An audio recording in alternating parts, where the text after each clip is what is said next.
Good morning जयनिताई Radhe Radhe बंधुरा सुप्रभात सकाल सकाल आबार एक नतून रेसिपि निये हाजिर हो गेছি आजके कि बोले तो माछ दिएई शुरू करलाम जे प्रचंड गरम पड़ेছে गरमेर मध्य এই মাছ আর সবজি আর এটা কি বলে তো সরষে বাটা টমেটো আর এই যে আম শোকানো আছে এই দিয়েই আম দিয়েই আজকের একটা মুখরোচক মাছ দিয়ে টক বানাবো। এটা রুই মাছ পরিষ্কার করে ধুয়ে নিয়েছি আর এই যে দেখো বাড়ির কাঁচা আম দিয়েই একটা মুখরোচক সবজি দিয়ে রুই মাছের টক বানাবো। আর ওই 5 ফোড়ন পড়বে আর কিচ্ছু পড়বে না, এই হচ্ছে সামগ্রী। আর আমের মধ্যে শুকনো আমের মধ্যে হলুদ আর লঙ্কার গুঁড়ো দিয়ে দিয়েছি, সর্ষে বাটাতে একটু সর্ষের তেল দিয়ে দিয়েছি, আর মাছের মধ্যে নুন হলুদ আর লঙ্কার গুঁড়ো আর সর্ষের তেল মাখিয়ে নিয়েছি। আর গরমের দিনে এরকম একটা যদি টক থাকে না সত্যি সেই লেভেল লাগবে। আর সবজি দিয়ে টক আর সর্ষে বাটা আম দিয়ে টক না সেই লাগে।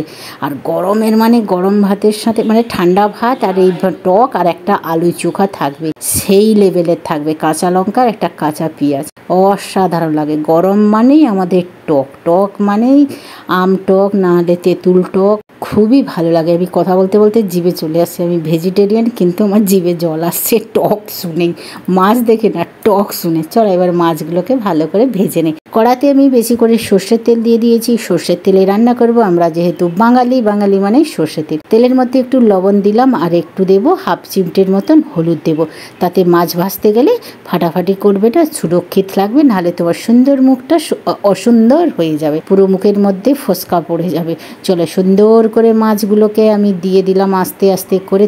কড়াটাকে না ভালো করে হিট করে নেবে, তারপরে গ্যাসটাকে মিডিয়াম করে মাছগুলো দিয়ে দিবে, তাতে কিন্তু মাছগুলো খুব ভালোভাবে ভাজা হয়। একটা মাছের মাথা দিলাম, যদি বড় মেয়ে খেতে ভালোবাসে মাছটা, মাছ এত ভালোবাসে না, সুন্দর করে টক বানালে মাথা দিলে একটু চুমু দিয়ে খেতে খুবই ভালো লাগে। চলো মাছগুলোকে এপিট ওপিট করে ভালো করে ভাজা করে নেব, সুন্দর করে, বেশি ঝোলের মতন করিয়ে মাছ ভাজবো না, তাহলে কিন্তু টকের স্বাদটা একদম নষ্ট হয়ে যাবে। আবার কাঁচা মাছেরও ভালো লাগে না, সব মাছটা সব জিনিসের সব টকটা সেরকম লাগে না। এবার দেখো আস্তে আস্তে করে মাছগুলোকে লৌটিয়ে নেব।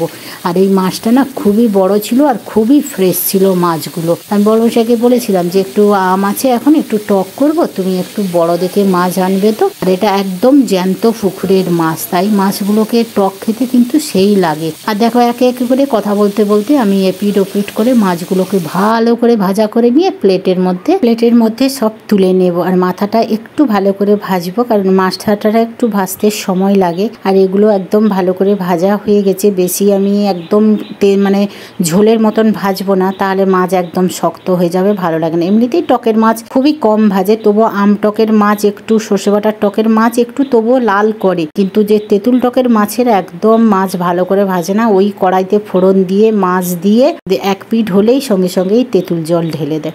এরকম ভাবে আমরা সবসময় টক বানিয়ে খাই। আমরা টকে কিন্তু সেফ সর্ষেই দেই, জিরে পানমৌরি এসব দেই না। অনেকে দেখেছি আমি আদা রসুন দিয়ে করে, না আমরা করি না, আমরা ফ্রেশ একদম সর্ষে বাটা আম না হলে তেঁতুল দিয়েই টক হয়। আর তেঁতুল টকে একটু চিনি দেওয়া হয়, কিন্তু না হলে আমাদের এইসব টকে চিনি দেওয়া হয় না। মাছটা ভালো করে ভেজে তুলে নিই। ফোড়নের জন্য 5 ফোড়ন নিয়েছি, শুকনো লঙ্কা নিয়েছি, আর হলুদ আর লবণ আছে এর মধ্যেই ঢাকা পড়ে গেছে। লবণ হলুদটা দিয়েছি তেলের মধ্যে যাতে ফাটাফাটি না করে, তাই একবারে দিয়ে দিলাম। এই যে গরম তেলের মধ্যেই 5 ফোড়নটা দিয়ে দিলাম, একটু নাড়াচাড়া করে নেবো যাতে শুকনো লঙ্কাটা একটু ভালো করে কালো হয়ে যায়, এবং 5 ফোড়নটা একটু কালো কালো হলে না বলে নাকি তরকারিটার স্বাদ বেশ ভালো আসে, বেশ পুরো মতন। আর একদম কালো করে দিলে কিন্তু তরকারিটা একদম ভালো লাগবে না, তেতোই লাগবে। তরকারির উপরে একদম কালো কালো করে ভাজবে, একটু মিডিয়াম ভাজা ভালো করে ভাজলে কিন্তু তবে তরকারিটার টেস্টটা ভালো আসে, 5 ফোড়নের গন্ধটা খুব ভালো আসে। আগে আমি কিন্তু মেথি থাকতো বলে একদম 5 ফোড়ন খেতাম না, এখন মেথি জল খেতে খেতে মেথিও খাওয়া শুরু করে দিয়েছে 5 ফোড়ন। এই তোমাদের সাথে কথা বলতে বলতে আমার দেখো নাড়াচাড়াটা সুন্দরভাবে হয়ে গেছে এবং ভালো করে ভাজাও হয়ে গেছে। এবারে যে কেটে রাখা টমেটো কুচিটা এর মধ্যে দিয়ে দিলাম। আর টমেটো দিয়ে টক কিন্তু সেই লেভেলের লাগে মাছের টকে, এটা আমার দাদার কাছ থেকেই শেখা। আর এই নাড়াচাড়া করতে করতে টমেটোটা আমার নরমও হয়ে যাবে, আলাদাভাবে জলও দিতে হবে না, লবণ হলুদ দেওয়া আছে। আর টমেটো যেহেতু এখন নরম তো তাই একদম নরম হয়ে যাবে। এর মধ্যে আলুর টুকরোটা এর মধ্যে দিয়ে দিলাম, হালকা একটু জলে সেদ্ধ করে তোমরা দিতে পারো যাদের সুগার আছে তাদের জন্য, না হলে এমনি নর্মাল টমেটোর সাথে আলু দিয়ে দিলে এই টমেটোটা নরম হতে হতে আলুটা অনেকটা ভাজা ভাজা হয়ে যাবে। একবার তোমরা টমেটো দিয়ে আর আম দিয়ে মাছের টক করে খাও সর্ষে বাটা দিয়ে, খেতে সেই লাগবে, এক থালা ভাত নিমেষের মধ্যে শেষ হয়ে যাবে। কারণ বাইরে যেভাবে গরম পড়েছে, এতে তো টক ছাড়া কিন্তু আর গলা দিয়ে কিছুই নামবে না। টক আর শুক্তো এখন চাই গরমের সময়। ভালো করে নাড়াচাড়া করতে করতে কিন্তু আলুটাও সেদ্ধ হয়ে যাবে এবং টমেটোটাও নরম হয়ে যাবে। তখন টমেটোটা বেশ ঘাটা ঘাটা হয়ে গেলে তবে ভালো লাগে, গোটা কিন্তু ভালো লাগে না। অনেকে কিন্তু কাঁচা টমেটো মানে আধা পাকা টমেটো দিয়ে এমনি টক করে, সেটাও ভালো লাগে, কিন্তু মাছের টকে কিন্তু টমেটোটা একদম ঘাটা ঘাটা আর সর্ষে বাটা দিয়ে করলে সেই ভালো লাগে। দেখো টমেটোটা অনেকটা নরম হয়ে গেছে, মাখো মাখো হয়ে গেছে। এবারে যে কেটে রাখা মিষ্টি কুমড়ো সেটা অল্প আমি একটু দিলাম, কারণ বাচ্চাগুলো কেউ খেতে চায় না, বড়মশাই একা খাবে, কারণ মাছ টক যেহেতু আমি খাবো না, তো এই জন্য নিরামিষ টক অল্প করেই বানাচ্ছি। তোমরা এখানে ভেন্ডিটাকে না ভেজে একদম লাস্টের মুহূর্তে দেবে, যখন সর্ষে বাটা ফাটা দিয়ে তারপরে ফুটোর লাস্টে ভেন্ডিটা ভেজে দিলে কিন্তু তখন টেস্টটা আরও সুন্দর লাগে। ভেন্ডিটাও বেশ ভালো লাগে, প্রথম থেকে দিয়ে দিলে ভেন্ডি এমনিতে লাল লাল করে তো জলটা কেটে যাওয়ার চান্স থাকে, সর্ষে জলটা মানে ছানার মতন ফেটে যায়। তেঁতুল টক হলে কিন্তু প্রথম থেকে দিয়ে দাও, কোনো অসুবিধা হয় না। সর্ষে বাটার টকে কিন্তু ভেন্ডি আগে দিলেই টকটা ফেটে যায় বলে সবাই, তো এই জন্য আমরা সব ভেন্ডিটাকে ভেজে তারপরে পরে দিই। এখন আমি দিয়ে দিলাম একটু জল দিয়ে দিলাম টকের মধ্যে, যাতে আলু আর কুমড়োটা ভালোভাবে সেদ্ধ হয়ে যায়। তারপরে সর্ষে বাটা আর আম দেবো।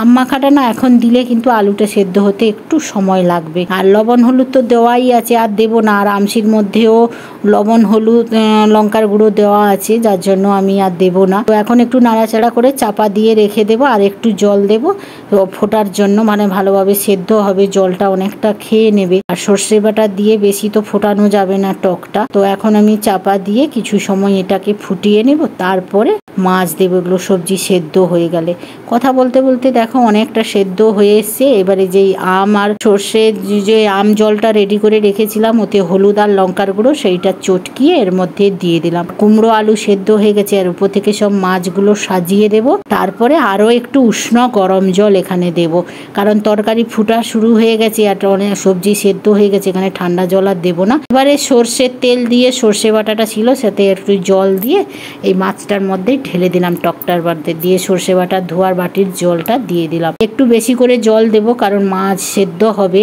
মাছের মধ্যে টক জল ঢুকবে, মাথাটাও আছে। মাছের মধ্যে টক জল না ঢুকলে কিন্তু মাছের সেই স্বাদ আসবে না, যার জন্য টক জলটা একটু ফুটাতে হবে টকটা। আর এই কালারটাও ফুটার পরে কালারটা সেই হয়ে যাবে। এখানে হলুদ গুঁড়ো তোমরা আর একটু দিতে পারো। আর দেখো কত সুন্দর করে টকবক করে ফুটছে, রসাও অনেকটা হয়ে গেছে, কমে এসছে। এখান থেকে আমি উপর থেকে আবার সর্ষের তেল দেব। মাছ টকে সর্ষের তেল উপর থেকে দিতে হয়, তাহলে তরকারির টেস্টটা আরও দ্বিগুণ হয়। এই যে খাঁটি সর্ষের তেল আমি এখানে দিয়ে দিলাম, সাদা তেল তোমরা দেবে না কেউ, সর্ষের তেল দিয়েই দেবে, তবে মাছের তরকারির স্বাদ হয় ভালো। এগুলো বলে গুরুজনদের কাছ থেকেই শেখা, মায়ের কাছ থেকে ঠাকুমার কাছ থেকে শেখা, তাই আমিও একটু জ্ঞান দিয়ে দিলাম তোমাদের সাথে। তোমরাও একবার বানিয়ে খাবে, সত্যি বলছি খুব সুন্দর টক হয়েছিল। আমি নিরামিষ খাই কিন্তু টকটা ভালো বানাই, শেখা সব, তো ওই জন্য। এরকম একটা লোভনীয় মাছের টক খেতে হলে আমার বাড়ি চলে আসতে হবে, তার জন্য আমি অপেক্ষায় থাকলাম টকের থালা নিয়ে। টকবক করে ফুটছে, গ্যাসটাকে আমি বন্ধ করে পরিবেশন করে দুটো কাঁচা লঙ্কা দিয়ে তোমাদের সাথে প্রেজেন্টেশন। দেখো মাথাটা কেমন করে দেখছে। রুই মাছের মাথা কিন্তু খুব শুভ বলে, প্রেগনেন্ট অবস্থায়ও খেতে দেয়, বিয়ে বাড়িতেও দেয়, অনুষ্ঠান বাড়িতেও দেয়। আর এই মাথাটাকে আমি মেয়ের জন্যই দিয়েছি, ও মাছ খেতে চায় না, কিন্তু মাথাটাকে দেখলেও খেতে চাইবে, এরকম ছুচালো মাথা থাকে তো দিয়েছি। কেমন হয়েছে কমেন্ট করে অবশ্যই জানাবে। গরম ভাতে তো জমেই যাবে, যে বাইরে প্রচুর গরম, গরমের সময় তোমরাও এরকম পদ্ধতিতে টক বানাবে, কিন্তু খেতে সত্যি কথা বলছি খুবই ভালো লাগছে। একবার বানিয়ে খাও, তারপরে কমেন্ট করে জানাবে যে কেমন হয়েছে। তাহলে আজকের মতন টাটা, বাই বাই, পরের ব্লগে দেখা হবে। ততদিন গরমে সবাই ভালো থাকবে, সুস্থ থাকবে, সেফলি থাকবে, কারণ প্রচণ্ড গরমের তাপমাত্রা হয়েছে। প্রচুর জল খাবে, আর কমেন্ট করে অবশ্যই জানাবে, একটু ভালোবাসা দেবে। তোমাদের সাপোর্ট ছাড়া আমি এগোতে পারবো না, কারণ ভিডিওতে একদম ভিউজ নেই আমার। লাস্টে যারা, তাদের কিন্তু চ্যানেলগুলো খুব সুন্দরভাবে দাঁড়িয়ে গেছে। তাহলে প্রেম সে বলো রাধে রাধে বন্ধুরা। ততক্ষণ আমরা টক ভাতের আনন্দ উপভোগ করি। আমার চ্যানেলটা সাবস্ক্রাইব করে আমার সাথে জুড়ে থেকো। রাধে রাধে।